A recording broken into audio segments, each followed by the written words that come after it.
Y a-t-il une méthode de mesure du piquant qui soit plus précise que l'autre? En fait, non.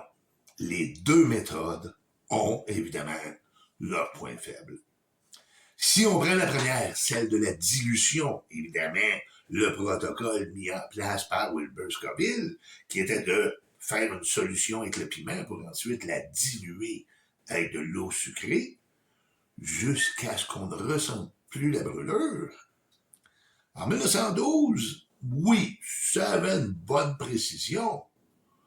Toutefois, aujourd'hui, avec les piments plus forts qu'on a développés, cette méthode devient évidemment beaucoup moins précise. Quand je vais devoir diluer une solution 1,5 million fois avant de ne plus ressentir la brûlure, évidemment, la marge d'erreur est très, très grande.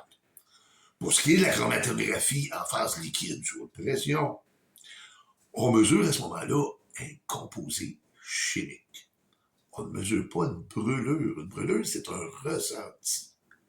Alors, c'est pour ça que, avec ce type de mesure, on peut avoir deux piments qui se mesurent exactement à la même place sur l'échelle Scoville. Toutefois, au niveau du ressenti, si ce piment-là a une brûlure agressante et agressive, on va avoir l'impression qu'il est plus fort en ressenti. Et si celui-ci, en fait, a une brûlure agréable, en fait, c'est une brûlure qui s'installe tranquillement, sans vous agresser, on va avoir l'impression qu'il est plus doux.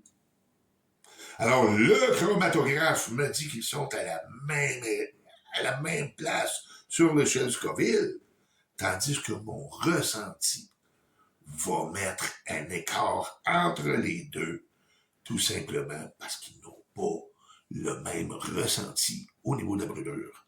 Alors, c'est là que la chromatographie perd en précision. On a éliminé le facteur humain, le ressenti de la mesure. Hey, on revient bientôt avec une autre vidéo, et d'ici là, pimente ta vie!